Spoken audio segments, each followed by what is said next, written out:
Hello sorcière, bienvenue dans cette nouvelle graine de magie, ce petit épisode du podcast Ma vie de sorcière où je te donne des conseils concrets pour pouvoir mettre de la pratique au quotidien au niveau de ta magie. Aujourd'hui, on continue notre série sur la lithothérapie et les chakras. Et on est déjà sur le dernier chakra parce qu'on va s'occuper de comment harmoniser le chakra coronal avec des pierres. Donc je vais te parler de 3 pierres aujourd'hui. N'oublie pas que les pierres sont avant tout des supports sur lesquels tu peux t'appuyer pour continuer à travailler ce que tu travailles en parallèle avec un travail sur toi, des soins énergétiques, du yoga. Voilà, c'est pas la pierre qui fait tout, elle est vraiment là pour supporter le travail que tu fais déjà par toi-même. Une pierre qui est très connue pour le chakra coronal, l'améthyste. Je pense que c'est l'une des plus populaires. L'améthyste aime beaucoup l'eau, donc en termes de nettoyage, on va venir la nettoyer à l'eau principalement. Alors, l'améthyste, elle est souvent, comment je vais dire, réduite à cette notion de travailler sur tout ce qui est spiritualité. Elle est beaucoup réduite au fait de s'ouvrir à la spiritualité, alors qu'en vrai, elle fait plein d'autres choses. Moi, j'aime bien la comparer un peu à Alice au pays des merveilles. Je m'explique.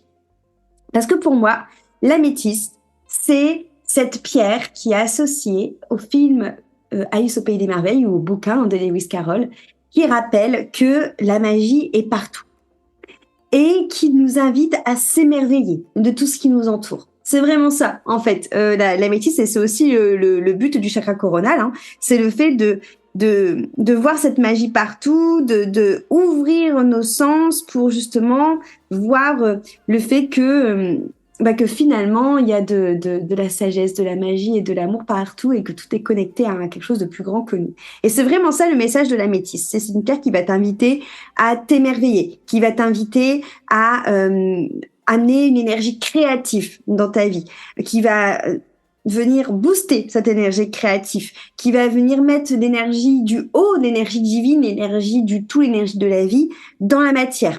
C'est une pierre qui va, bon, bien sûr, t'ouvrir à la spiritualité, mais qui va aussi te permettre de voir le merveilleux, d'équilibrer ce merveilleux. C'est pour ça que c'est une pierre qui est parfaite pour les personnes qui ont tendance à vouloir fuir la réalité.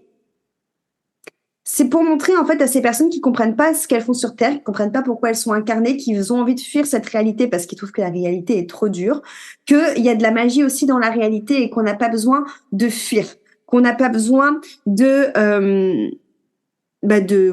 vouloir vivre une autre réalité parce que en fait, la réalité dans laquelle on est ouvre les yeux et voit en fait que le pays d'Alice au pays des merveilles, il est déjà autour de toi. Il y a vraiment quelque chose comme ça avec cette pierre.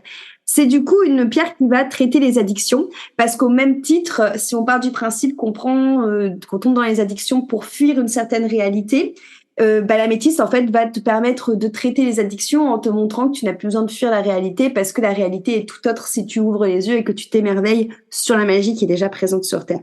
Donc c'est une pierre qui a travaillé sur beaucoup de choses, qui va aussi travailler sur se souvenir de rêves, je te l'ai dit, mais qui va aussi empêcher les cauchemars, donc qui peut être aussi très efficace dans une chambre. Voilà, ça c'est pour la métisse. L'autre pierre qui est très connue aussi, c'est la labradorite. Et là, je vais te parler de la labradorite au reflet, verte, pas la labradorite blanche, hein, la labradorite verte. La labradorite, on la considère généralement aussi comme une pierre de protection, et c'est très juste parce que c'est une pierre de protection pour les personnes qui sont empathes, parce qu'elle va prendre le négatif, elle va prendre ce qui ne t'appartient pas, et elle va éviter justement que tu prennes pour les autres.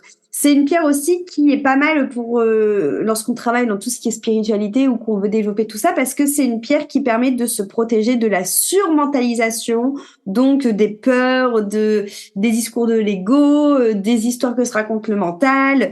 C'est une pierre qui montre le mental qui ment, qui évite de tomber dans ce mental qui ment et qui invite à être plus dans les ressentis de son corps, qui invite à être plus dans le ici et maintenant quelque part. Donc c'est vraiment une pierre qui va permettre de faire du ménage dans les résistances que tu peux avoir par rapport à l'ouverture à ta spiritualité. C'est une pierre qui aime beaucoup l'eau aussi également, la labradorite.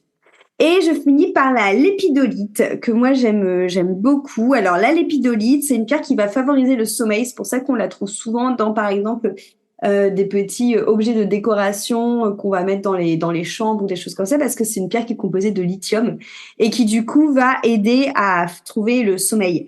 C'est une pierre que moi j'utilise beaucoup pour lorsqu'on doit faire des sevrages de médicaments, parce qu'elle aide à sevrer les médicaments, parce qu'elle permet de trouver aussi un équilibre dans le corps et un équilibre aussi entre le bas, la matière, et le haut, donc on va dire tout le côté justement connexion à l'invisible. Donc c'est une pierre qui permet de trouver cet équilibre entre le haut et le bas.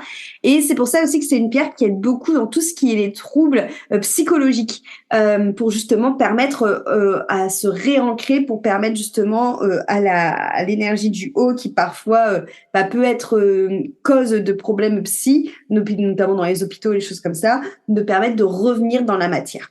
Voilà un peu pour les 3 pierres que j'avais envie de te parler pour chakra coronal. J'espère que ça te donnera envie d'aller plus loin et peut-être d'en adopter une. Et je te remercie pour ton écoute. J'espère que cette graine de magie te sera utile pour justement faire planter de nouvelles choses au niveau de ton bien-être, de la sorcellerie au quotidien. Merci pour ton écoute et si tu penses que cet épisode peut servir à quelqu'un, je t'invite à le partager ou à venir y mettre un joli commentaire ou une jolie note.